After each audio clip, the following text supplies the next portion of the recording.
प्यार और संस्कार वाली देवरानी वर्सेस जलन में डूबी हुई जेठानी। शाम को घर का दरवाजा जोर से खुलता है। शिल्पा शॉपिंग मॉल से लौटती है। दोनों हाथों में ढेर सारे ब्रांडेड शॉपिंग बैग लटके होते हैं।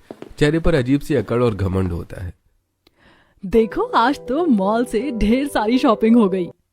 सभी लोग ड्राइंग रूम में बैठे होते हैं। शिल्पा एक एक करके बैग खोलकर ड्रेस दिखाने लगती है। देखो, मेरी ये साड़ी, ये मेरी ड्रेस, ये देवेंद्र के लिए शर्ट है। शिल्पा सारे कपड़े टेबल पर फैला देती है। तभी नंद कहती है, भाभी, मेरे लिए कुछ नहीं लाई? क्यों? मैं क्यों लाती तुम्हारे लिए? अपने लिए कुछ चाहिए तो अपने मम्मी पापा से मांगो। शिल्पा, ये बात करने का कौन सा तरीका है? अगर बेचारी ने पूछ भी लिया कि तुम उसके लिए कुछ नहीं लाई तो प्यार से भी तो बोल सकती थी। लेकिन तुम्हें तो तानों से फुर्सत मिले तब ना। आवाज में जरा भी मिठास नहीं है। मेरा क्या लेना देना इसकी हंसी खुशी से? इसने जैसे मुझसे सवाल पूछा मैंने वैसा जवाब दे दिया, बस। प्रियंका की आंखें भर आती हैं। वो बिना कुछ बोले चुपचाप सोफे पर बैठ जाती है। रात को डाइनिंग टेबल पर सब बैठे होते हैं। रसोई से अभी तक खाने की खुशबू या कोई आवाज सुनाई नहीं देती है। अरे खाना कब तक आएगा? पूरा दिन ऑफिस में थक जाते हैं, जल्दी खाकर जल्दी सो जाते हैं। पूरा दिन ऑफिस में मेहनत करो और घर आकर भी समय से खाना नहीं मिलता। भैया, आप तो फिर भी बाहर खा लेते हो। हमसे पूछो ना, जो पूरे दिन घर में रहते हैं वो भी भूखे हैं। उधर शिल्पा अपने कमरे में बेड पर लेटी मोबाइल चला रही होती है। जैसे ही वो उसे लगा कि अब खाने का पूरा टाइम हो चुका है, वो धीरे से उठती है और आलस से रसोई में जाती है। बस मैगी का पैकेट उठाती है और बनाकर एक बड़े कटोरे में भरकर बाहर रख देती है। ये क्या है? मैगी बनाई है तुमने? अरे रात को इतने घंटे में खाना बनाकर लाने को कहा था और ये सड़ी हुई मैगी, इसको खाकर किसका पेट भर रहा है? नहीं भर रहा तो लाओ, मुझे दे दो। तुम्हारी भी मैं खा लूंगी और मुझे तो यही बनाना आता है, तो मैं तो यही बनाऊंगी, बस। टेबल पर सबके चेहरे उतर जाते हैं। कमला देवी को गुस्सा आ जाता है और प्रियंका ने थाली आगे सरका देती है। अगली सुबह योगेश अपने कमरे से एक पैंट हाथ में लेकर बाहर आता है। वो सीधे शिल्पा के कमरे में जाता है। भाभी, आपने मेरी इस वाली पैंट के ऊपर की शर्ट देखी है क्या? परसों कपड़े धोए थे, शायद उन्हीं में होगी। मैं क्यों धोती भला तुम्हारे कपड़े? तुम्हारी मम्मी ने धोए होंगे, उन्हीं से जाकर पूछो। मैं क्या तुम्हारी माँ लग रही हूँ यहाँ जो तुम्हारे कपड़े धोऊं? भाभी, ये बात आप आराम से भी कह सकती थी। हर वक्त नाक पर गुस्सा ही रखा रहता है आपके। मुझे ना थोड़ा तमीज से बोला करो। तुम्हारी भाभी हूँ, तुम्हारी बहन नहीं हूँ जो इतने फ्रैंक होकर बात कर रहे हो। अब निकलो यहाँ से, मुझे बहुत काम है। योगेश बिना कुछ कहे गुस्से में बाहर निकल जाता है। योगेश सीधा रसोई में कमला देवी के पास पहुंच जाता है। उसका चेहरा गुस्से से लाल होता है। मम्मी, भाभी का बहुत ज्यादा हो रहा है, मैं बहुत तंग हो चुका हूँ उनसे। इतने में ऊपर से सीढ़ियों से प्रियंका उतरती है। कंधे पर कॉलेज का बैग होता है। अरे भैया, आप क्या, मैं भी तंग हो चुकी हूँ। इन्होंने हमें परेशान करके रख दिया है। कमला देवी ने दोनों को देखती है। सुबह सुबह बच्चों के चेहरे उतरे होते हैं। चलो, सुबह सुबह अपना मूड मत खराब करो, दोनों कॉलेज चले जाओ। वैसे भी आज तुम्हारा प्रैक्टिकल है। योगेश और प्रियंका एक दूसरे को देखते हुए बाहर निकल जाते हैं। दरवाजा बंद होते ही कमला देवी गहरी सांस लेकर कुर्सी पर बैठ जाती हैं। मेरे बच्चे सही कह रहे हैं, और बच्चे ही क्या, मैं खुद भी इससे बहुत परेशान हो चुकी हूँ। ना घर का कोई काम करती है, ना बाहर का, और जब देखो जुबान जोरी करती रहती है। कमला देवी की आंखों में चिंता साफ दिखती है। एक दिन दोपहर के समय घर में काफी चहल पहल होती है। मोहल्ले की कई औरतें आई होती हैं। कमला देवी सबके बीच बैठी मुस्कुरा रही होती है, लेकिन मन कहीं और ही होता है। थोड़ी देर बाद वो उठती है। आप सब बैठिए, मैं अभी आती हूँ। वो सीधे शिल्पा के कमरे में जाती हैं। कमरे का दरवाजा खुला होता है। शिल्पा पलंग पर लेटी हुई फोन चला रही होती है। ईयरफोन कानों में, आंखें मोबाइल में गड़ी होती हैं। बेटा, नीचे कुछ औरतें आई हैं, सबके लिए चाय नाश्ता दे दोगी क्या? शिल्पा ना फोन हटाती है, ना ईयरफोन निकालती है और ना कोई जवाब देती है। कमला देवी कुछ पल वहीं खड़ी रहती हैं और फिर निराश मन से बाहर आ जाती हैं। थोड़ी देर बाद वो प्रियंका के कमरे में जाती हैं। प्रियंका अपनी किताबें समेट रही होती है। बेटा, तू ही चाय बना दे, शिल्पा से कहकर आई थी, उसने सुना नहीं। प्रियंका एक बार में ही चुपचाप रसोई में जाकर गैस जलाती है और सबके लिए चाय बना लाती है। औरतें आपस में एक दूसरे को देखने लगती हैं। अरे बहन जी, इसकी क्या जरूरत थी? और वैसे भी हमें पता है आपकी बहू कैसी है। अगर बाहर से कोई इंसान भी आ जाए तो एक गिलास पानी तक ना पिलाए। और अपनी बेटी को क्यों परेशान कर रही हो? इसके तो एग्जाम चल रहे होंगे। अरे बहन जी, कोई बात नहीं, जब तक मैं और मेरी बेटी हैं इस घर में, तब तक कोई भी इस घर से भूखा प्यासा नहीं जाएगा। बहन जी, अब तो आप अपने छोटे बेटे की शादी के बारे में सोचो, क्योंकि बड़ी बहू ने तो पूरे मोहल्ले में आपकी थू थू करा रखी है। ना किसी काम की है, ना किसी को मान देती है। इस बार सोच समझ कर बहू ढूंढना, कभी ऐसी अमीर और घमंडी बहू मत ले आना, थोड़े हल्के परिवार की संस्कारी बहू लाना जो सबका सम्मान करे। हाँ बहन जी, लड़की तो मैंने देख रखी है। मेरी एक पुरानी गांव की दोस्त है, उसकी बेटी है, बहुत अच्छी और संस्कारी है। अब देखती हूँ मेरे बेटे को पसंद आएगी या नहीं। रात को कमला देवी अपने पति रमेश जी के पास बैठी होती हैं। चेहरे पर दिन भर की थकान और मन में कई सवाल होते हैं। कुछ देर चुप रहने के बाद कमला देवी बात शुरू करती हैं। सुनिए, क्यों ना हम शकुंतला के घर चलें और उससे अपने छोटे बेटे की शादी की बात करें। वैसे भी उससे मिले हुए कितने साल हो गए, गांव भी घूम आएंगे। हाँ, तुम ठीक कह रही हो, और वैसे भी नेहा बहुत अच्छी बच्ची है। मुझे आज भी याद है बचपन में वो सबका कितना ख्याल रखती थी। एक बार मेरी तबीयत बहुत खराब थी, उसने अपने छोटे छोटे हाथों से मेरे सिर पर पट्टी रखी थी। हाँ, बचपन में तो वो बहुत केयर करती थी, अब पता नहीं कैसी होगी। कल उनसे बात करके आते हैं, जो होगा भगवान पर छोड़ देंगे। रमेश जी ने हामी में सिर हिलाते हैं। अगले दिन सुबह सुबह पूरा परिवार गांव के लिए निकल पड़ता है।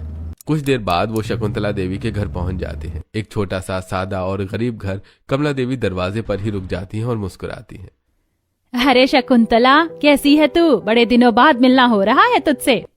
शकुंतला देवी पहले तो चौंक जाती हैं और आंखों में चमक आ जाती है। कमला, आप इतने सालों बाद मुझसे मिलने आई हो? हाँ, अब अंदर भी नहीं बुलाएगी क्या मुझे? अरे नहीं नहीं, आओ, ये तो आपका ही घर है। सब लोग अंदर आ जाते हैं। मिट्टी की दीवारें, पुराना सा फर्नीचर, और सब बैठ जाते हैं। थोड़ी देर बाद शकुंतला देवी चाय लेकर आती है। चाय के साथ सब हल्की फुल्की बातें करते हैं। शकुंतला, तेरी बेटी कहाँ है? वो अंदर ही है, कुछ काम कर रही है अपना। मैं आज तुझसे एक बहुत जरूरी बात करने आई हूँ। मुझे अपने छोटे बेटे के लिए तेरी बेटी का हाथ चाहिए। आप तो मेरे हालात जानती ही हो, इसके पापा तो है नहीं, मैं अकेली हूँ, शादी में उतना कुछ दे भी नहीं पाऊंगी। शकुंतला, मैं सब जानती हूँ और मुझे कुछ नहीं चाहिए सिवाय तेरी बेटी के। मुझे पता है तेरी बेटी खरा सोना है और तूने उसे सारे अच्छे संस्कार दिए हैं। तुमने तो मेरा दिल हल्का कर दिया। मुझे बस दिन रात एक ही टेंशन रहती थी, मैं अपनी बेटी की शादी कैसे करूंगी। सब लोग आगे बढ़कर एक दूसरे को गले लगा लेते हैं। कुछ ही दिनों बाद शुभ मुहूर्त में नेहा और योगेश की शादी हो जाती है। सुबह गृह प्रवेश होता है। नेहा लाल जोड़े में सिर झुकाई खड़ी होती है। कमला देवी आरती की थाली लेकर आगे बढ़ती है। उसी समय शिल्पा साड़ी को संभालते हुए तिरछी नजरों से नेहा को देखने लगती है। चेहरे पर वही घमंड और जलन होती है। कितनी गंवार बहू ले आए हो आप लोग। मैं इतने अमीर घर की हूँ, कम से कम कोई मेरे स्टैंडर्ड की तो लाते। देवरानी का स्टैंडर्ड मैच कर देती। शिल्पा, तुम्हें इस रस्म में शामिल होना है तो हो, वरना यहाँ से चली जाओ। तुम्हारी यहाँ कोई जरूरत नहीं है। वैसे भी तुम्हारे मुंह से कुछ शुभ निकल ही नहीं सकता। भाभी, ये भले ही गरीब घर से आई हो, लेकिन आपसे कहीं ज्यादा संस्कारी और अच्छी है।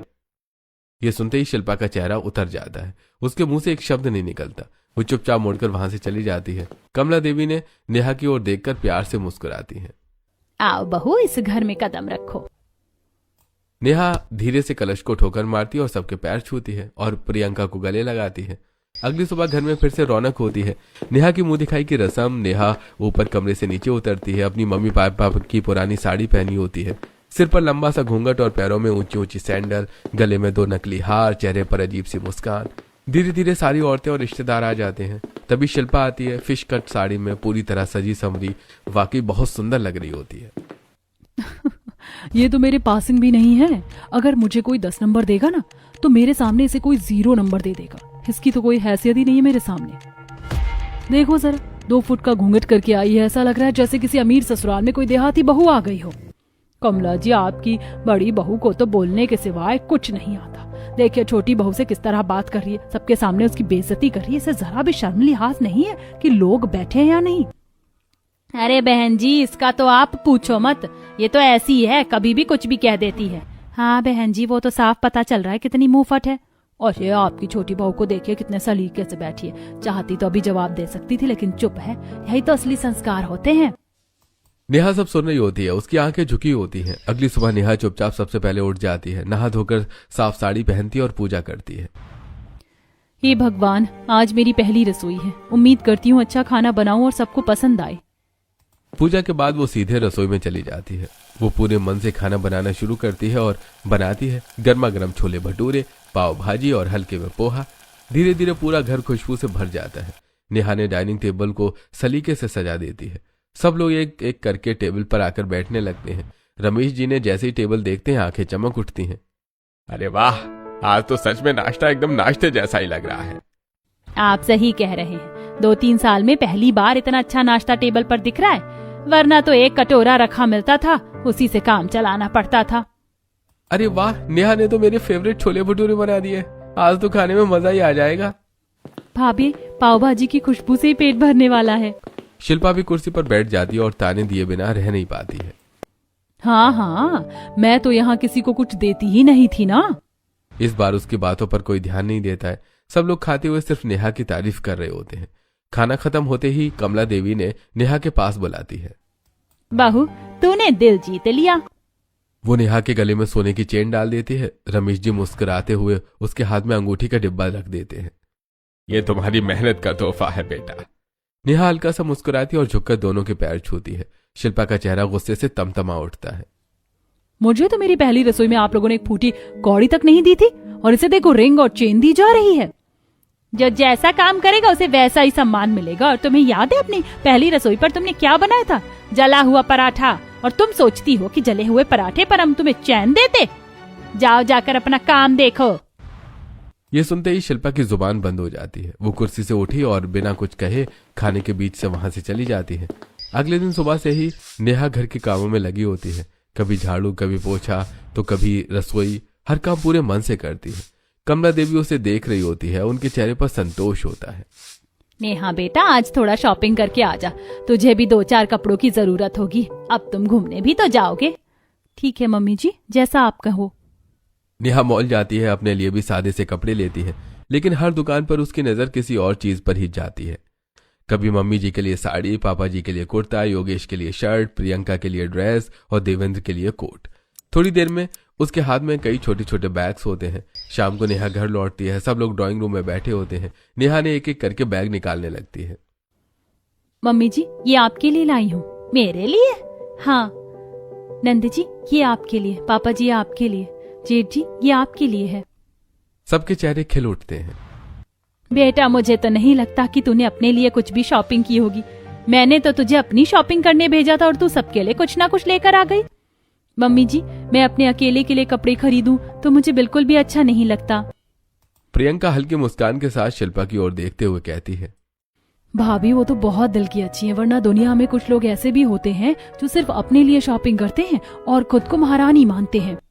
अब थोड़ा कम बोलो तुम। अगली सुबह प्रियंका अपने कमरे में इधर उधर कपड़े फेंक रही होती है। कॉलेज की ड्रेस ढूंढ रही होती है। अरे यार, मेरी कॉलेज की ड्रेस कहाँ चली गई? आज तो लेट हो रही हूँ मैं। पूरा कमरा अस्त व्यस्त हो जाता है। उसी वक्त नेहा दरवाजे पर आती है। उसके हाथ में प्रेस हुई ड्रेस होती है। दीदी, आप यही वाली ड्रेस ढूंढ रही थी ना? प्रियंका ने जैसी ड्रेस देखती है उसके चेहरे पर राहत आ जाती है। भाभी, आपने तो मेरी जान बचा ली। मैं कॉलेज के लिए बहुत ज्यादा लेट हो रही थी। मैंने ये कमरा पूरा खराब कर दिया है, लेकिन पक्का वादा करती हूँ कॉलेज से आकर सब साफ कर दूंगी। दीदी, आप आराम से जाइए, इसकी कोई टेंशन लेने की जरूरत नहीं है। और हाँ, आपका ब्रेकफास्ट मैंने टेबल पर रख दिया है। नीचे जाकर नेहा ने खुद अपने हाथ से प्रियंका को 2-3 निवाले खिलाती है। भाभी, आप सच में बहुत अच्छी हो। प्रियंका जल्दी जल्दी कॉलेज के लिए निकल जाती है। दरवाजे के पास खड़ी शिल्पा ये सब देख रही होती है।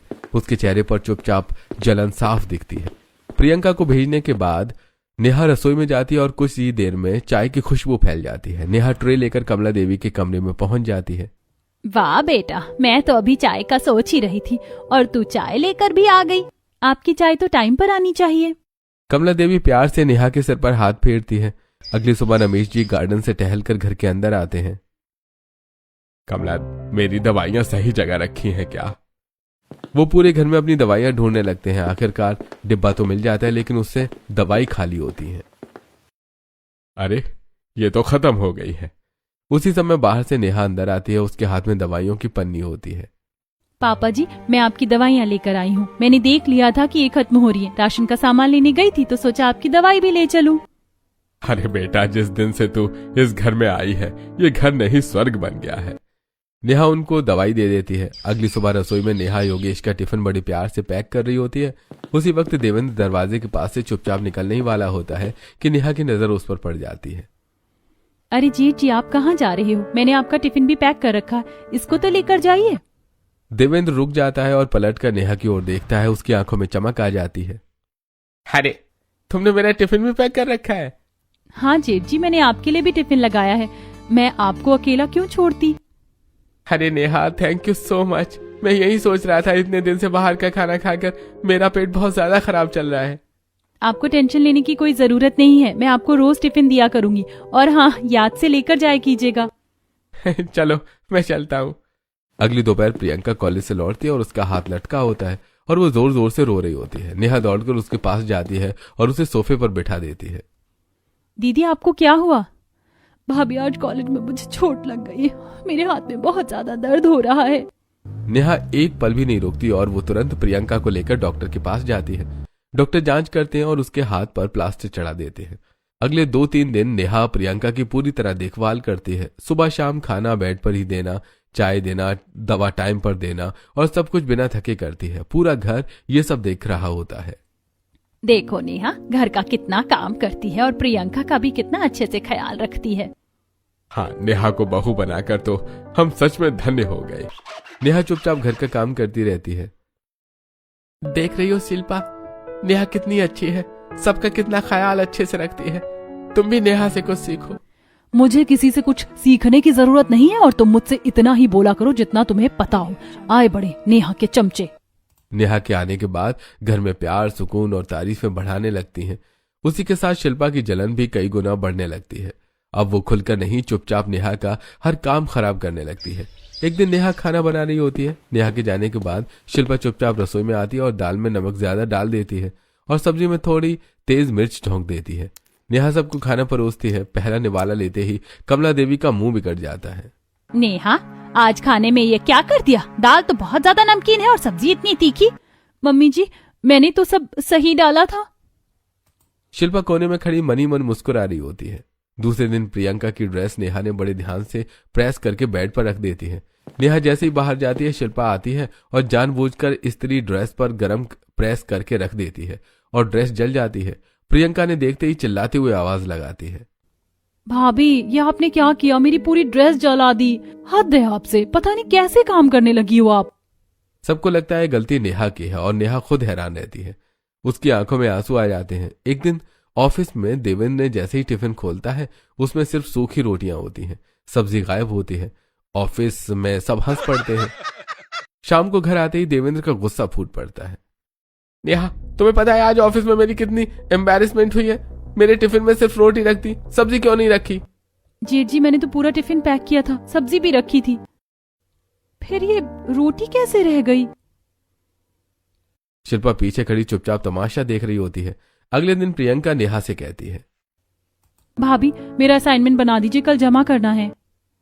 नेहा ने पूरी रात जागकर पूरा असाइनमेंट तैयार करती है। सुबह शिल्पा चुपके से फाइल उठाती है और कुछ पेज फाड़ देती है। कॉलेज में टीचर ने प्रियंका को सबके सामने बहुत डांट लगाती है। ये क्या है, अधूरा असाइनमेंट, तुम्हें जिम्मेदारी नहीं है क्या। प्रियंका रोती हुई घर आती है और नेहा उससे पूछती है, लेकिन कुछ जवाब नहीं देती और गुस्सा रहती है। अब हाल ये होता है कि नेहा जो भी खाना बनाए वो गलत बनता है, जो भी काम करे वो उल्टा हो जाता है। हर बार उसी का दोष मिलता है। नेहा रात को चुपचाप अपने कमरे में बैठी रो रही होती है। भगवान, मैं तो पूरे मन से सब कर रही हूँ, फिर हर बार मेरे साथ ही ऐसा क्यों हो रहा है। लेकिन दूसरी ओर शिल्पा की जलन अब सुकून में बदल रही होती है, नेहा को तकलीफ में पहुंचाकर। अगले दिन दोपहर को रसोई में नेहा सब्जी बना रही होती है। आज वो हर चीज बहुत ध्यान से कर रही होती है। उसी बीच वो पानी लेने बाहर जाती है। पीछे से शिल्पा दबे पांव रसोई में आती है और वो सब्जी में तेज नमक डाल रही होती है और चूल्हे की गैस को एकदम तेज कर देती है। शिल्पा पलटी और ऐसे चली जाती है जैसे कुछ हुआ ही ना हो और वो सब नेहा चुपके से रसोई की खिड़की से देख लेती है। अच्छा, तो ये सब इन्हीं के काम थे। मैं सोच रही थी मेरा हर काम अचानक इतना खराब क्यों होता जा रहा है, लेकिन मैं इनको एक दिन सबक जरूर सिखाऊंगी। नेहा ने बिना कुछ कहे थोड़ा सा पानी उबालकर सब्जी अलग से डाल देती है और नमक बैलेंस हो जाता है। वो सबको खाना परोसती है। आज तो सब्जी बहुत बढ़िया बनी है। शिल्पा हैरान रह जाती है। अगले दिन प्रियंका की ड्रेस प्रेस करते समय शिल्पा ने फिर जानबूझकर इस्त्री ज्यादा देर रख देती है। नेहा ने दूर से देख लेती है। वो तुरंत दौड़कर इस्त्री हटा देती है। थैंक यू भाभी, आज तो आपने अच्छी प्रेस की है। शिल्पा के चेहरे पर फिर से जलन आ जाती है। अगली सुबह शिल्पा देवेंद्र के टिफिन से सब्जी निकालने लगती है। नेहा दरवाजे पर खड़ी होती है। नेहा चुपचाप एक अलग डिब्बे में सब्जी रखकर देवेंद्र के बैग में डाल देती है। ऑफिस में देवेंद्र को पूरा खाना मिलता है। शाम को, अरे आज का टिफिन तो बहुत अच्छा था। शिल्पा हैरान रह जाती है। अब वो अपने मन जलन अब हद पार कर चुकी होती है। अगर नेहा ना रहे तो सब फिर से मेरे ही होंगे। अगले दिन शिल्पा आंखों में अजीब सी चालाकी चमक होती है। दोपहर को घर के ज्यादातर लोग अपने अपने काम में लगे होते हैं। शिल्पा चुपचाप सीढ़ियों की तरफ जाती है और उसके हाथ में तेल की शीशी होती है। वो नीचे झुककर सीढ़ियों के ऊपर डाल देती है। आज देवरानी जाएगी और आज ही इसका खेल खत्म। नेहा ऊपर से सब देख लेती है। वो दरवाजे के पास खड़ी रहती है और फिर बच के नीचे आती है। आज सच सामने लाने का वक्त है, लेकिन बिना किसी झगड़े के। थोड़ी देर बाद नेहा जानबूझकर पैर पकड़कर बैठ जाती है। मम्मी जी, मेरे पैरों में आज बहुत दर्द हो रहा है। अरे बेटा, तो उठ क्यों रही है, आराम कर। अगर शिल्पा दीदी से बाम मंगा देती तो अच्छा होता। हाँ हाँ शिल्पा, जरा बाम ले आओ। काश आज ये गिर जाए।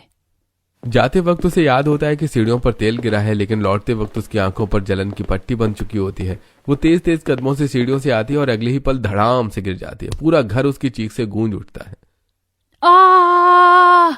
नेहा सबसे पहले दौड़ती है। दीदी! शिल्पा दर्द से तड़प रही होती है। उसका पैर अजीब तरह से मुड़ जाता है। हाय भगवान, ये कैसे हो गया? मम्मी जी, जल्दी डॉक्टर के पास चलना होगा। बिना एक पल गवाए सब लोग शिल्पा को अस्पताल ले जाते हैं। पैर में फ्रैक्चर है, कम से कम 1.5-2 महीने प्लास्टर रहेगा। शिल्पा को और ज्यादा गुस्सा आ जाता है। अगली सुबह उठकर नेहा सबसे पहले शिल्पा के कमरे में जाती है। फिर उसके लिए चाय बनाती है, दवाइयां देती है, खाना अपने हाथों से खिलाती है। रात को उसे करवट बदलने में मदद करती है। जिससे जलन की, वही इसकी इतनी सेवा कर रही है। दिन बीतते हैं। नेहा उसकी ऐसी की केयर करती है और शिल्पा भी धीरे धीरे बदलने लगती है। एक रात शिल्पा के पैर में बहुत तेज दर्द हो रहा होता है। उसके चेहरे पर तकलीफ साफ दिख रही होती है। नेहा बिना कहे उसके पास बैठ जाती है, धीरे धीरे उसके पैर दबाने लगती है और उसी पल शिल्पा टूट जाती है। नेहा चुपचाप उसकी तरफ देखती है। दीदी, मुझे सब पता था। क्या? मुझे पता चल गया था कि आप ही हर रोज मेरा काम बिगाड़ रही थी। खाने में नमक, ड्रेस जलाना, टिफिन, असाइनमेंट। शिल्पा की नजरें झुक जाती हैं। जिसकी वजह से मुझे सबसे डांट पड़ती थी, लेकिन मैंने तय किया मैं जवाब लड़ाई से नहीं दूंगी। मैं चाहती थी आप खुद अपनी गलती समझे। उस दिन भी मुझे पता था सीढ़ियों पर तेल गिरा है, लेकिन मैं चाहती थी आप अपनी गलतियों से सीखें। मैं आपको चोट नहीं देना चाहती थी, बस सच का एहसास कराना चाहती थी। हाँ, मैंने तुम्हारे लिए जाल बिछाया था, लेकिन उसी जाल में मैं खुद फंस गई। आज समझ आया, जलन सिर्फ दूसरों को नहीं, खुद को भी जला देती है। कोई बात नहीं दीदी, आपने अपनी गलती को मान लिया, बस यही मेरे लिए काफी है। आज से तुम मेरी बहन हो, मैं तुमसे कभी नहीं जलूंगी, और मैं भी आपको अपनी बड़ी बहन ही मानती हूँ। शिल्पा थोड़ा सा उठकर नेहा को गले लगा लेती है। दीदी, आपसे एक बात कहूँ? हाँ बोलो। मेरा ना हमेशा से मन था कि मैं किसी के प्लास्टर पर कुछ लिखूं। अरे तो इसमें कौन सी बड़ी बात है, तुम मेरे प्लास्टर पर लिख दो। नेहा की आंखें खुशी से चमक उठती हैं। वो मारकर उठाती है और शिल्पा के पैर पे प्लास्टर पर धीरे से लिखती है, आई लव यू दीदी। शिल्पा की आंखों से खुशी के आंसू बहने लगते हैं।